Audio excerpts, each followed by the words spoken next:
The Voice Before the Void.net. The Gods of Pegana by Lord Dunsany. Part 1. Read by The Voice Before the Void. In the mists before the beginning, fate and chance cast lots to decide whose the game should be. And he that won strode through the mists to Mana Yud Sushai, and said, "Now make gods for me, for I have won the cast, and the game is to be mine." Who it was that won the cast, and whether it was fate or whether chance that went through the mists before the beginning to Mana Yud Sushai, none knoweth. Before there stood gods upon Olympus, or ever Allah was Allah, had wrought and rested Mana Yud Sushai.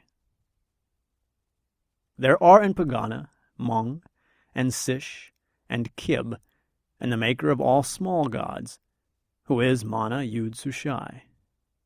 Moreover, we have a faith in Rune and Slid. And it has been said of old that all things that have been were wrought by the small gods, excepting only Mana Yud Sushai, who made the gods and hath thereafter rested. And none may pray to Mana Yud Sushai, but only the gods whom he hath made. But at the last will Mana Yud Sushai forget to rest, and will make again new gods and other worlds, and will destroy the gods whom he hath made. And the gods and the worlds shall depart, and there shall be only Mana Yud Sushai. Of Skarl the drummer. When Mana Yud Sushai had made the gods and Skarl made a drum, and began to beat upon it that he might drum forever. Then, because he was weary after the making of the gods, and because of the drumming of Skarl, did Mana Yud Sushai grow drowsy and fall asleep. And there fell a hush upon the gods when they saw that Mana rested, and there was silence on Pegana, save for the drumming of Skarl. Skarl sitteth upon the mist before the feet of Mana Yud Sushai, above the gods of Pegana, and there he beateth his drum. Some say that the worlds and the suns are but the echoes of the drumming of Skarl, and others say that they be dreams that arise in the mind of Mana because of the drumming of Skarl, as one may dream whose rest is troubled by sound of song. But none knoweth. For who hath heard the voice of Mana Yud Sushai, or who hath seen his drummer? Whether the season be winter, or whether it be summer, whether it be morning among the worlds, or whether it be night, Skarl still beateth his drum, for the purposes of the gods are not yet fulfilled. Sometimes the arm of Skarl grows weary, but still he beateth his drum, that the gods may do the work of the gods, and the worlds go on. For if he cease for an instant, then Mana Yud Sushai will start awake, and there will be worlds nor gods no more. But when at the last the arm of Skarl shall cease to beat his drum, silence shall startle Pegana like thunder in a cave, and Mana Yud Sushai shall cease to rest. Then shall Skarl put his drum upon his back, and walk forth into the void beyond the worlds, because it is the end, and the work of Skarl is over. There may arise some other god whom Skarl may serve, or it may be that he shall perish. But to Skarl it shall matter not, for he shall have done the work of Skarl. Of the making of the worlds. When Mana Yud Sushai had made the gods, there were only the gods, and they sat in the middle of time, for there was as much time before them as behind them, which, having no end, had neither a beginning. And Pegana was without heat or light or sound, save for the drumming of Skarl. Moreover, Pegana was in the middle of all, for there was below Pegana what there was above it, and there lay before it that which lay beyond. Then said the gods, making the signs of the gods, and speaking with their hands, lest the silence of Pegana should blush. Then said the gods to one another, speaking with their hands, Let us make worlds to amuse ourselves while Mana rests. Let us make worlds and life and death, and colors in the sky. Only let us not break the silence upon Pegana. Then raising their hands, each god according to his sign, they made the worlds and the suns, and put a light in the houses of the sky. Then said the gods, Let us make one to seek and never to find out concerning the wherefore of the making of the gods. And they made by the lifting of their hands, each god according to his sign, the bright one with the flaring tail, to seek from the end of the worlds to the end of them again, to return again after 100 years. Man, when thou seest the comet, know that another seeketh besides thee, nor ever findeth out. Then said the gods, still speaking with their hands, Let there be now a watcher to regard. And they made the moon, with his face wrinkled with many mountains and worn with 1,000 valleys, to regard with pale eyes the games of the small gods, and to watch throughout the resting time of Mana Yud Sushai, to watch, to regard all things, and be silent.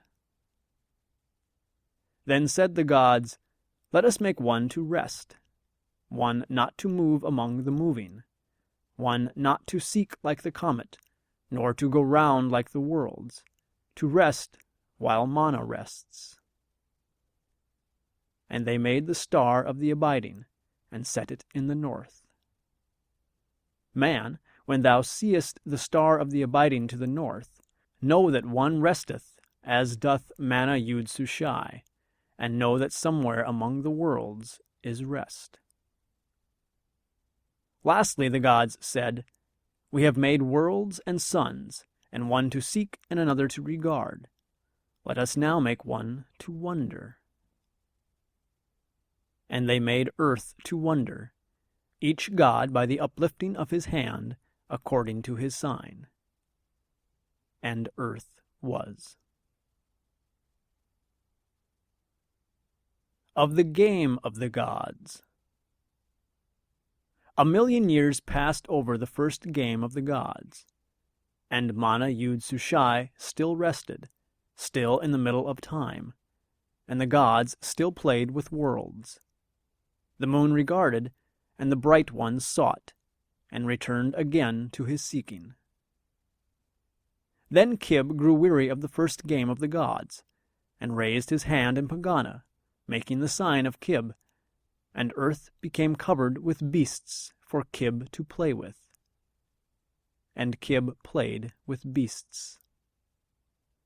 But the other gods said one to another, speaking with their hands, What is it that Kib has done? And they said to Kib, What are these things that move upon the earth, yet move not in circles like the worlds, that regard like the moon, and yet they do not shine? And Kib said, This is life. But the gods said one to another, If Kib has thus made beasts, he will in time make men, and will endanger the secret of the gods.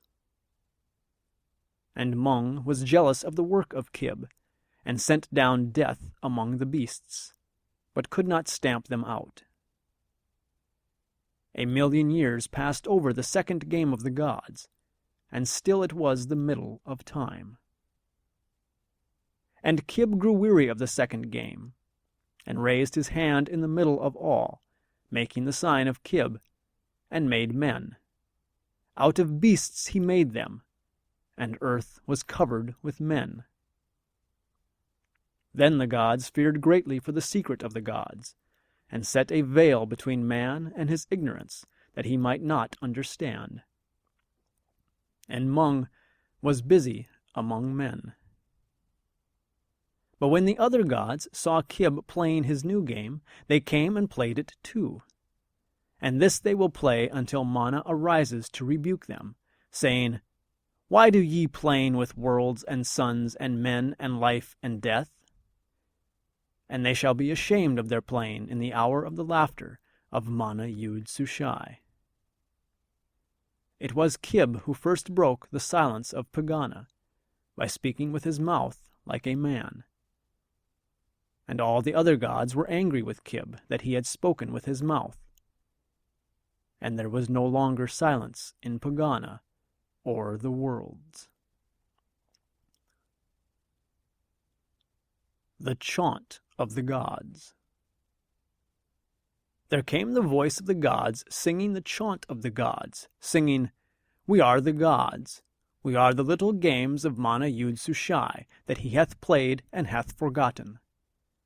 Mana Yud Sushai hath made us, and we made the worlds and the suns. And we play with the worlds and the sun and life and death until Mana arises to rebuke us, saying, Why do ye playing with worlds and suns? It is a very serious thing that there be worlds and suns, and yet most withering is the laughter of Mana Yud Sushai. And when he arises from resting at the last, and laughs at us for playing with worlds and suns, we will hastily put them behind us, and there shall be worlds no more. The sayings of Kib, sender of life in all the worlds. Kib said, I am Kib. I am none other than Kib. Kib is Kib. Kib is he and no other. Believe. Kib said, When time was early, when time was very early indeed, there was only Mana Yud Sushai. Mana Yud Sushai was before the beginning of the gods, and shall be after their going. And Kib said, After the going of the gods there will be no small worlds nor big. Kib said, It will be lonely for Mana Yud Sushai. Because this is written, believe. For is it not written? Or are you greater than Kib? Kib is Kib. Concerning Sish, the destroyer of hours. Time is the hound of Sish.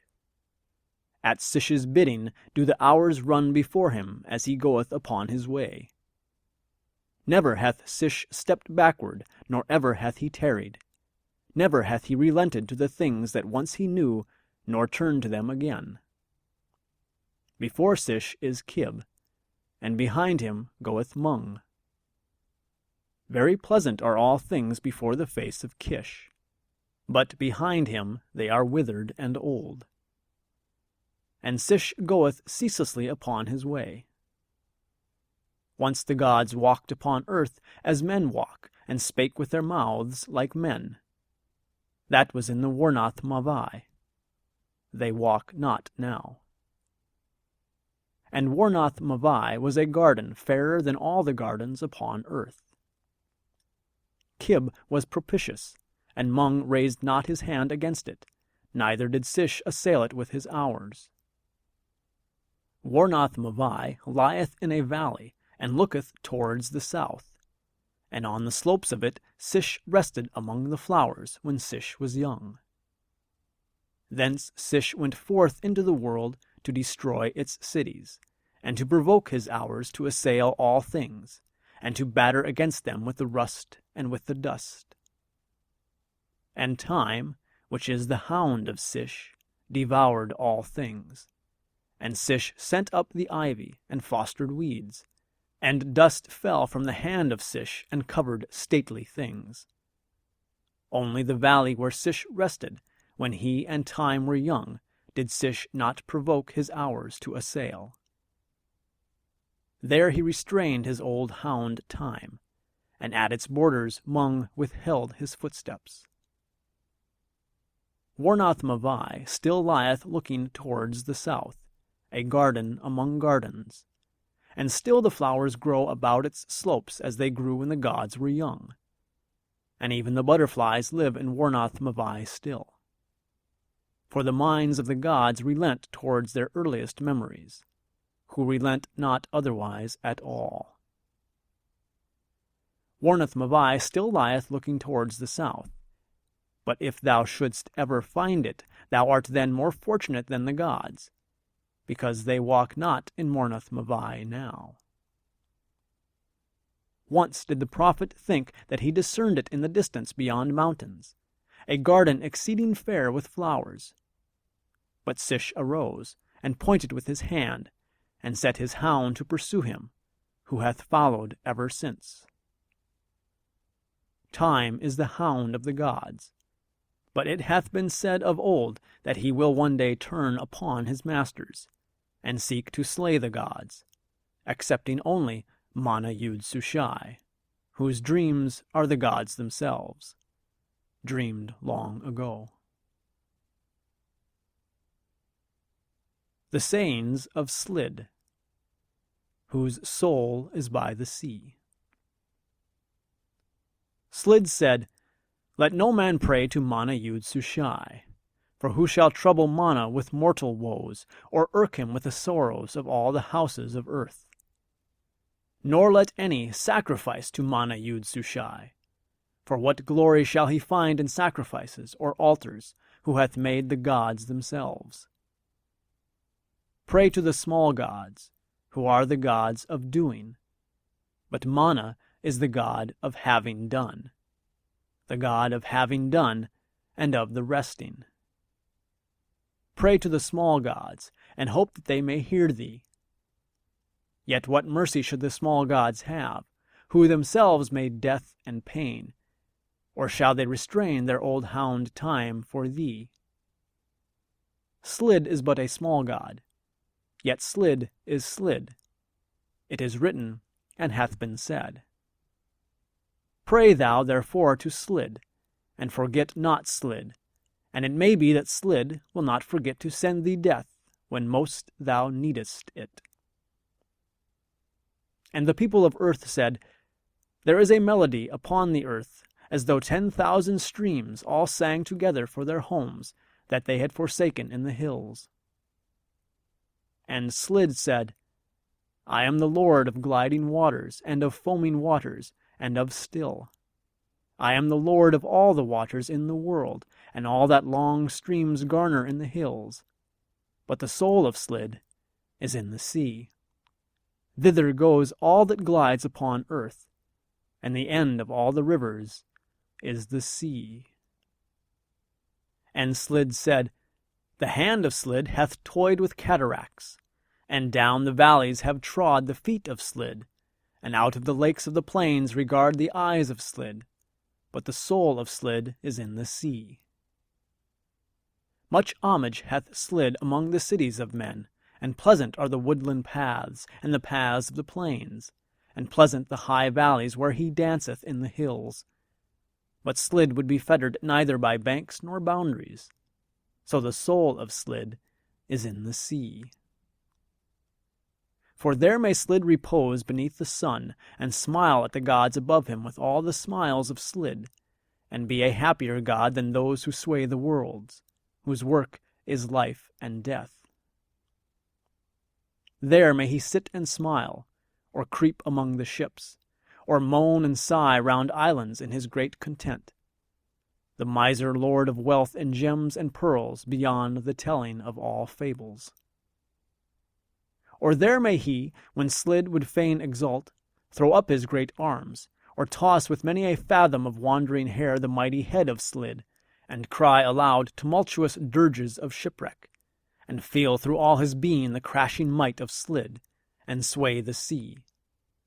Then doth the sea, like venturous legions on the eve of war that exult to acclaim their chief, gather its force together from under all the winds, and roar and follow and sing and crash together to vanquish all things, and all at the bidding of Slid, whose soul is in the sea.